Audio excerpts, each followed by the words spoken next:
"Mommy, why is that big door open?" The child's question broke the silence of the office. The heavy steel safe stood wide open, spilling its contents across the table. Bundles of cash stacked like bricks of temptation. 6-year-old Clara tugged on her mother's hand, her wide eyes fixed on the fortune. Behind the desk, Edward Harrington, 47, millionaire and owner of the empire they cleaned for, reclined in his leather chair. His eyes were half closed, his breathing slow, pretending to sleep. But every nerve in his body was alive. This was no accident. He had left the safe unlocked on purpose. 2 years earlier, a trusted business partner had stolen $3 million from him. Since then, Edward's faith in humanity had been shattered. Tonight, he wanted proof. Proof that no one could resist temptation, not even the daughter of a maid. Amelia, the mother, whispered nervously, "Don't look at it, Clara. Just follow me, sweetheart." She began dusting the shelves, trying to ignore the glow of money behind her. But Clara didn't move away. She stepped closer, her tiny pink gloves brushing the edge of the desk. Edward held his breath. "Here it comes," he thought bitterly.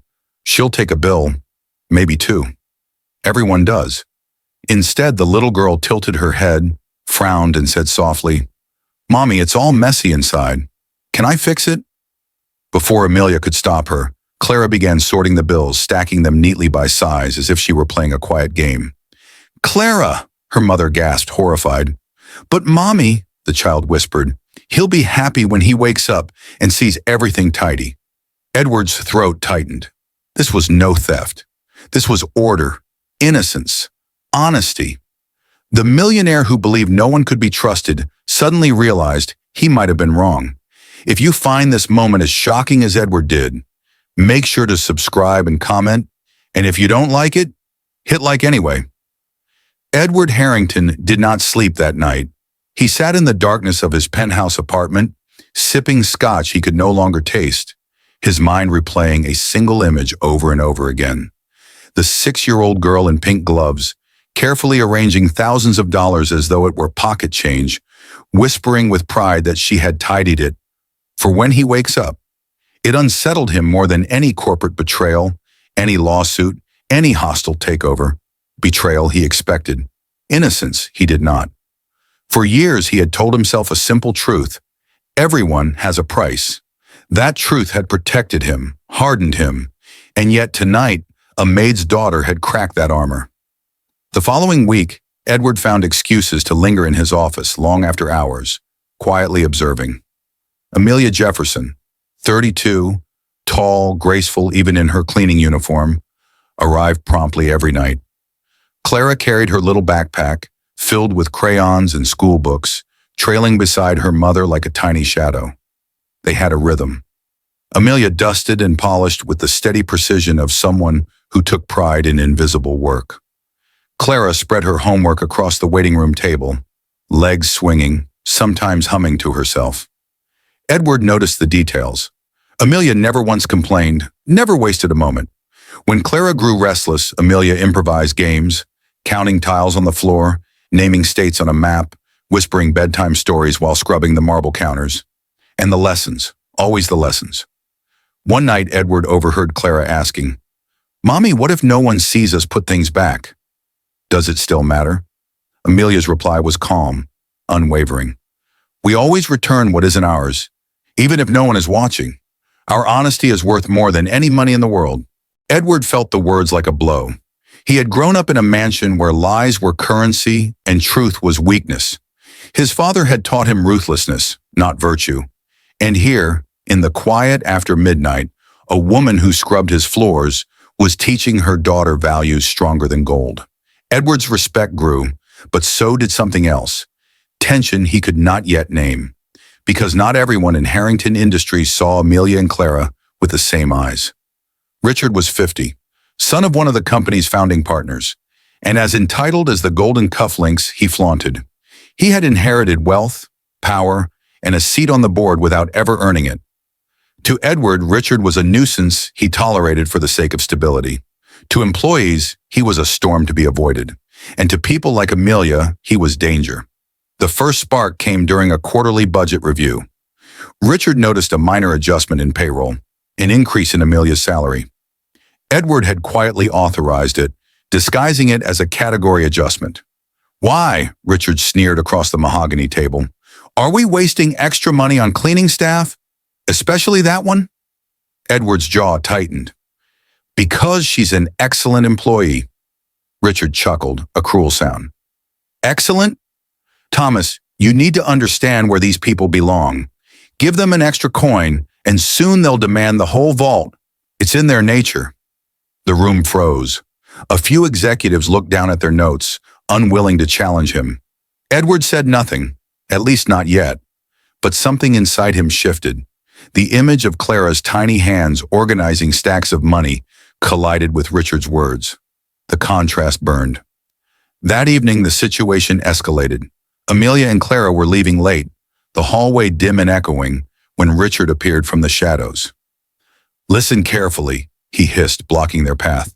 His cologne reeked of arrogance. I know you're being paid more than you deserve. I don't know what kind of favors you're offering. Amelia froze, color draining from her face. Sir, I don't understand. Of course you don't, he spat. People like you never do. Your job is to clean and be invisible. Nothing more. And get that child out of here. This isn't a daycare. Clara clutched her mother's arm, eyes wide with fear. Amelia wrapped her arms protectively around her daughter, whispering, It's all right, baby. Don't be afraid. Richard smirked, satisfied with his cruelty, and walked away. What he didn't know was that Edward had seen everything from his office window. For the first time in years, Edward felt something deeper than suspicion. Anger. A clean, sharp anger. Not against betrayal of money, but against the betrayal of decency.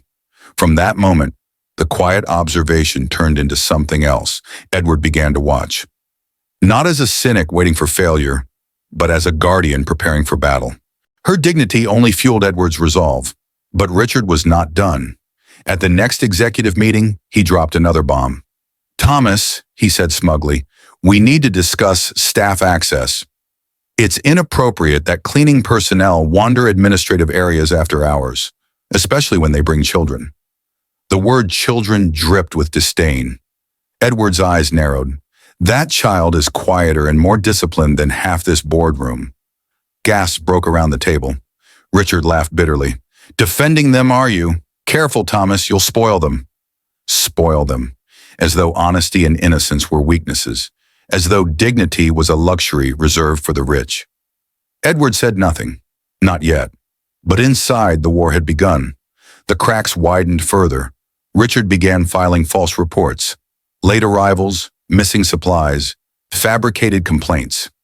HR Director Sandra Miller, a sharp woman in her 40s, noticed inconsistencies. Mr. Blackwood, none of this matches her record. She's never been late in 2 years. Richard leaned back arrogantly. Records can be altered. My word should be enough. Edward, watching from behind his office monitors, felt his fist clench. He had tolerated Richard's incompetence for years. But this was different. This was war against innocence, and he would not allow it. For Clara, the world remained simple. She still skipped through hallways, still drew pictures of castles and suns on scrap paper while her mother polished brass. But Edward noticed she sometimes clung tighter to Amelia's hand when Richard passed by. Mommy, she whispered one night, not realizing Edward could hear through the office walls. Why is that man always so angry at us? Amelia sighed, stroking her daughter's hair. Some people, Clara, are unhappy inside. And unhappy people try to make others unhappy too. But we don't let them. We stay true to who we are. Edward closed his eyes. He had built skyscrapers, crushed competitors, survived betrayals worth millions. And yet, in that moment, he realized the greatest battle he would ever fight wasn't over money, it was over justice. The first signs came quietly like cracks beneath polished marble. 3 days after the heated board meeting, Amelia was called into human resources. Sandra Miller, the HR director, greeted her with a puzzled expression. Amelia, I need to ask, have you been arriving late? There are reports logged against you. Amelia blinked, confused. Late? No, ma'am. I arrive the same time every night, sometimes earlier. Sandra sighed. That's what I thought. But these reports are coming directly from Mr. Blackwood. The name made Amelia's stomach tighten. She forced herself to stay composed. I've never missed a shift in 2 years. I believe you, Sandra said gently, but please understand, his position makes this complicated.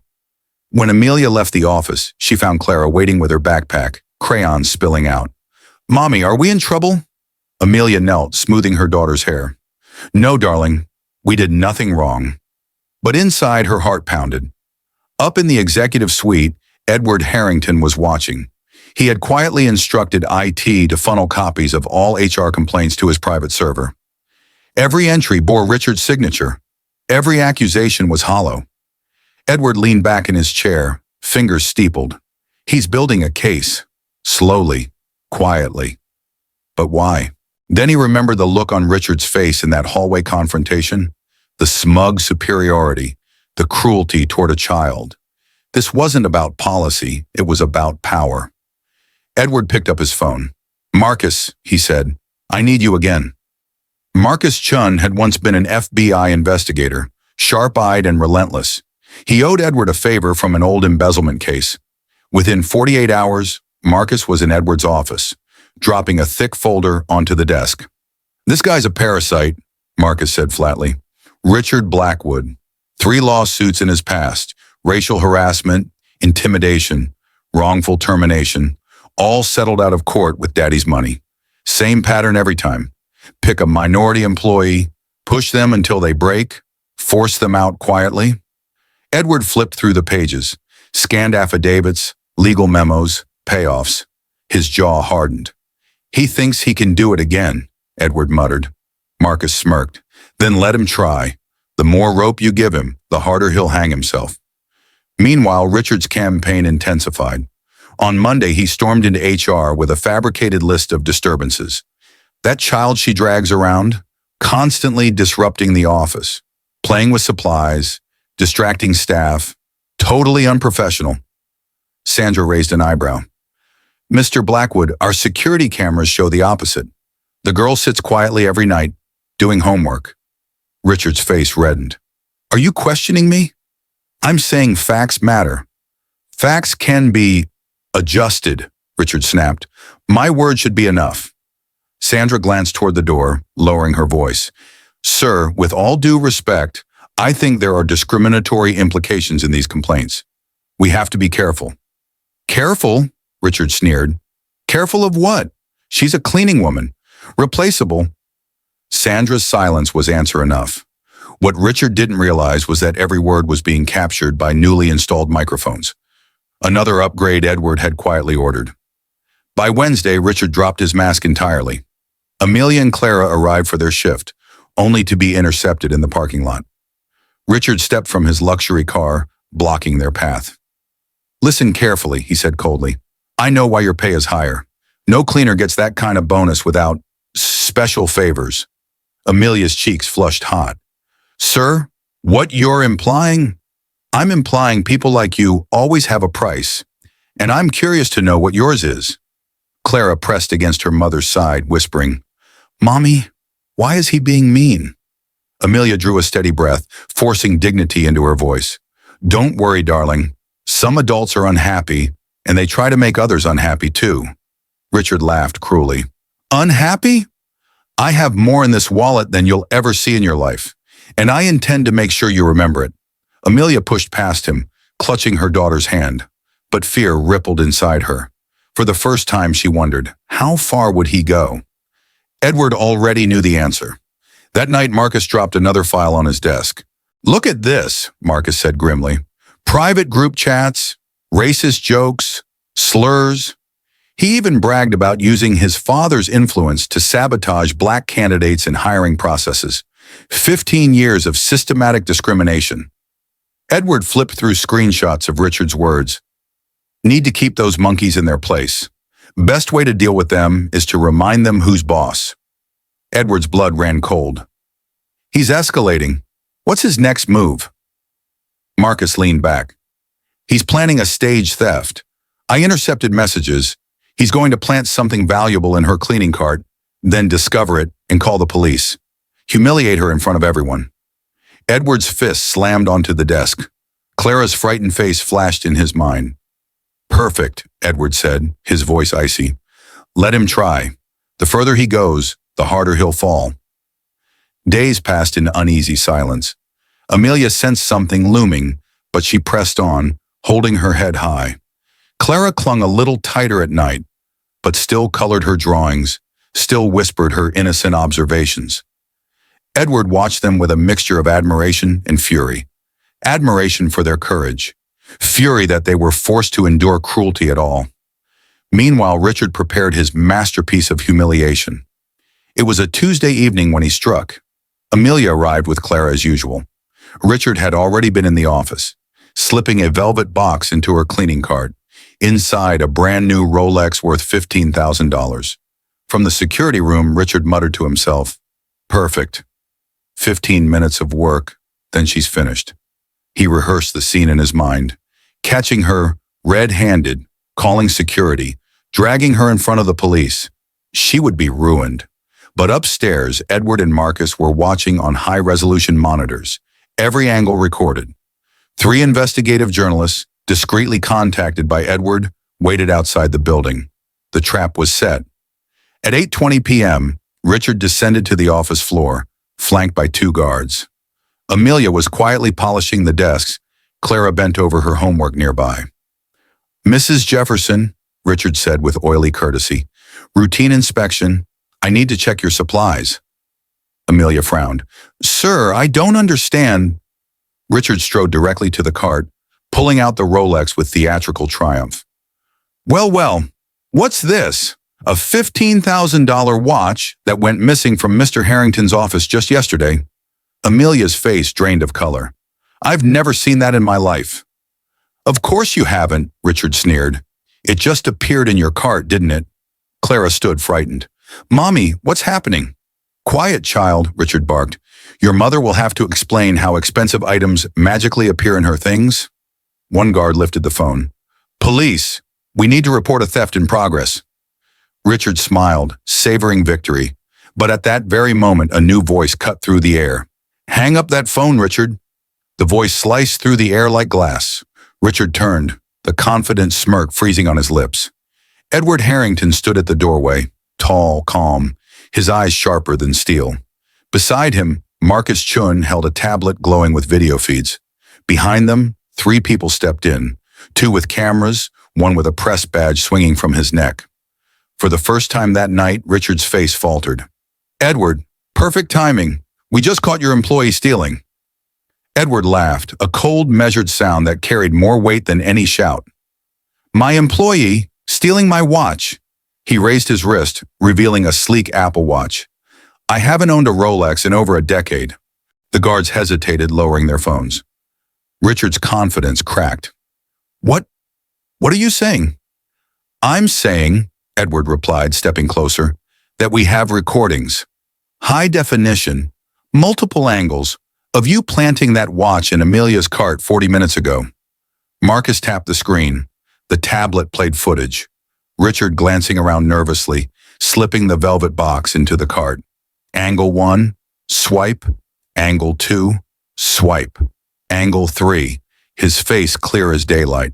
The blood drained from Richard's cheeks. This is a setup." "No, Richard," Edward cut him off. "This is your setup. Only now the world gets to see it." Clara's small voice broke the silence. "Mommy, are we safe now?" Amelia clutched her daughter tightly, eyes glistening. She couldn't find words. Edward knelt briefly, his expression softening only for the child. "Yes, Clara. The bad man won't scare you again." Then he rose, turning back to Richard with icy fury. Marcus projected more files onto a portable screen. "Shall we continue?" he asked almost cheerfully. He clicked. First came screenshots of Richard's private online posts, racist jokes, slurs, conversations dripping with venom. "Need to keep these monkeys in their place," Marcus read aloud. Gasps filled the room. Richard lunged forward, desperate. "Where did you get that?" "From your own accounts," Marcus replied smoothly. "From the servers you approved for employee monitoring. Irony, isn't it?" Another click. Transcripts appeared of Richard's phone call to his father. His voice echoed through the speakers. "She's becoming a problem. I need you to create some legal difficulties. Suspicion of theft. Anything that will force her to resign." The journalists scribbled furiously. One raised her microphone. "Mr. Blackwood, how do you respond to these accusations of racial discrimination and conspiracy?" Richard's hands trembled. Sweat beaded on his forehead. Edward stepped closer, his voice steady, merciless. "You wanted to destroy a mother in front of her child. You wanted to humiliate an innocent woman because of the color of her skin. Tonight, Richard, you answer for all of it." Richard's desperation broke into a plea. "Edward, we can settle this between us. Off the record. My family still controls shares." "Correction," Edward interrupted, his tone cutting. "Until 20 minutes ago, the board voted unanimously to force the purchase of your family's shares. You're finished here, completely." At that moment, uniformed officers entered, led by Detective Harris. "Richard Blackwood, you are under arrest for conspiracy to fabricate evidence, harassment, and racial discrimination." The cuffs clicked shut. Richard struggled, eyes blazing with hatred. "This won't stand. My family has influence." Marcus smirked. "Not anymore. Your father already called 2 hours ago, begging to be removed from company records. He's disowned the reporters captured every second. The cuffs, the humiliation, the downfall of a powerful man exposed as a fraud." As Richard was dragged out, Clara tugged Edward's sleeve. "Mr. Harrington, is Mommy in trouble?" Edward crouched again, his voice gentle. "No, sweetheart. Your mommy is safe. Safer than she's ever been." Amelia finally found her voice trembling but firm. "Mr. Harrington, did you know? Did you know this would happen tonight?" Edward met her gaze. "I suspected Richard's cruelty, but when I learned of his plan to frame you, I knew I couldn't stand by. Not anymore." Amelia's eyes filled with tears. For 2 years she had carried the weight of silence, enduring prejudice with dignity. And now at last, the truth had erupted into daylight. The following morning, chaos shook Harrington Industries. News outlets broadcast the footage nationwide. Vice President caught planting evidence against Black employee. Headlines blazed across screens. Employees whispered in hallways, half shocked, half relieved. Some quietly admitted they had long endured Richard's bullying, too afraid to speak. Now they walked taller, sensing change. Edward convened an emergency meeting. For the first time in years, his voice carried something beyond authority. It carried conviction. "This company," he declared, "will never again tolerate hatred disguised as hierarchy. What happened last night is proof that power without integrity destroys everything. That ends now." The room erupted in applause. Later that evening, Amelia walked into the office, not as a suspect, but as a symbol. Staff greeted her warmly. Clara, skipping beside her, clutched a new sketchbook Edward had given her. "Mommy," she whispered, "it feels different here, like people see us now." Amelia smiled faintly.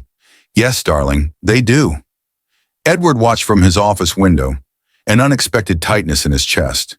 He had seen fortunes made and lost, empires rise and fall, but nothing compared to witnessing dignity triumph over prejudice. Richard's world collapsed in days, his accounts frozen, his name smeared across headlines, his own family severing ties. Once courted by elites, he now received only silence. For Amelia, the shift was slower, gentler. She returned to her duties, still cleaning with pride, but the shadows of fear had lifted. Clara laughed more freely, no longer flinching when footsteps echoed in the hall. And for Edward, something had changed too. He no longer looked at people as threats waiting to betray him. Instead, he found himself remembering Clara's innocent words by the open safe. He'll be happy when he sees everything neat. Maybe, he thought, wealth wasn't measured in vaults of cash, but in the courage of those who had nothing and still chose honesty. The sound of the handcuffs closing around Richard's wrists echoed long after he was escorted out. For Edward Harrington, the battle was over, but for the people left behind, for Amelia, for Clara, for the entire company, the war had just begun to settle. The next morning, every major news outlet carried the story. Vice President of Harrington Industries arrested for fraud, racism, and conspiracy. The footage of Richard slipping the Rolex into Amelia's cart played on repeat. His arrogant smirk, his words dripping with prejudice. The moment he was exposed, all immortalized, impossible to erase. For Edward, watching the broadcast felt strangely quiet. No gloating, no triumph. Just the heavy certainty that justice had finally broken through a fortress of arrogance. Meanwhile, Amelia returned to work cautiously. She still wore the same uniform, still carried her cleaning supplies, but something was different. Her coworkers greeted her with new respect. No one avoided her eyes anymore. Clara skipped beside her, holding her sketchbook tightly. "Mommy," she whispered, "are we really safe now?" Amelia knelt, smoothing her daughter's hair. "Yes, darling, safe and free." But the truth was, Amelia herself struggled to believe it. Years of silence, of swallowing insults, of enduring invisible battles. It was hard to imagine a world where she wasn't targeted. Edward noticed this hesitation. That evening, he invited her into his office. Not as a maid, but as a guest. "Amelia," he said gently, "I owe you more than an apology. You've shown me a truth I forgot, that integrity survives even where wealth corrupts. I want to make things right, not just for you, but for everyone here." Amelia blinked, uncertain. "Mr. Harrington, I never asked for anything. I only wanted to work and raise my daughter. And you've done both with more dignity than most men I know," Edward replied. "But I won't stand by while people like Richard poison this company. I'm rebuilding it, and I'd like you to be part of that." Over the next weeks, Harrington Industries transformed. Edward called emergency board meetings. Policies were rewritten. Diversity and inclusion became not buzzwords, but directives with budgets, accountability, and teeth. Whispers of fear in the hallways turned into conversations of hope. And Amelia? She found herself summoned again, not to scrub floors, but to sit at the long mahogany table where decisions were made. Sandra Miller, the HR director, smiled as she slid a folder across the table. "Mr. Harrington has recommended you for a newly created role, Director of Employee Relations, a position designed to ensure no one is ever silenced again." Amelia's hands trembled as she opened the folder. Inside was not only a job offer, but a scholarship program proposal for employees' children. The very first scholarship bore a name she recognized immediately, the Clara Jefferson Fund. Her throat tightened. I don't know what to say." "Say yes," Sandra said warmly. Clara, seated nearby with her crayons, looked up. "Mommy, does this mean I can go to the school with the big playground?" Amelia laughed through tears. "Yes, baby. Yes, it does." While Amelia's world expanded, Richard's collapsed. Prison was not kind to a man like him. 18 months behind bars stripped him of the silk suits, the chauffeur, the smug superiority. Released into a world that no longer wanted him, he found doors slammed shut. His wife filed for divorce, taking half of what remained. His children refused his calls, changing their last name to distance themselves. The once proud vice president now stood behind a used car lot, hawking vehicles with false cheer. Customers who recognized him whispered. Some even laughed. Online, his racist posts resurfaced endlessly, digital ghosts haunting every attempt to start over. The man who once sneered that Amelia was replaceable now lived as proof of how easily arrogance itself could be discarded. Edward, meanwhile, began receiving calls from universities, journalists, advocacy groups. His decision to expose Richard had transformed not only his company, but his reputation. Harrington Industries became a national model for corporate reform. At a televised panel on business ethics, Edward was asked what had sparked the change. He didn't hesitate. "A 6-year-old girl," he said simply. "Her honesty reminded me of something I had lost. That the greatest wealth isn't stored in vaults, but in values." The audience fell silent, then erupted in applause. Back at the office, Amelia thrived in her new role. She oversaw programs to support single parents, established fair grievance systems, and mentored young employees who had once felt invisible. One evening, as she walked through the halls, no longer carrying a mop but a portfolio, Clara tugged her sleeve. "Mommy, can I show Mr. Harrington my drawing?" Edward appeared in the doorway, smiling. "Of course, Clara. What have you made this time?" The little girl held up a picture. three figures hand in hand beneath a shining sun. On the top, in shaky letters, she had written, "Family." For Edward, it was more than art. It was proof that the cycle of fear had ended, replaced by something richer than profit, belonging. But Edward was not naive. He knew there would always be other Richards lurking in boardrooms, other shadows waiting to exploit. That was why he created the Fair Chance program, named in honor of Amelia's case, offering scholarships, internships, and executive opportunities for minorities. Within a year, over 200 families benefited. Employees walked with pride. The company earned awards not for profits, but for principles. And Edward? For the first time in decades, he felt whole. Richard, however, spiraled further. Alone in a dingy apartment, he watched a CNN segment featuring Edward, Amelia, and Clara. The headline read, "From cleaning lady to corporate leader." He hurled a glass at the screen, shattering it. But the story was everywhere. Newspapers, social media, even textbooks in business schools. His name had become synonymous with downfall, a case study in arrogance undone.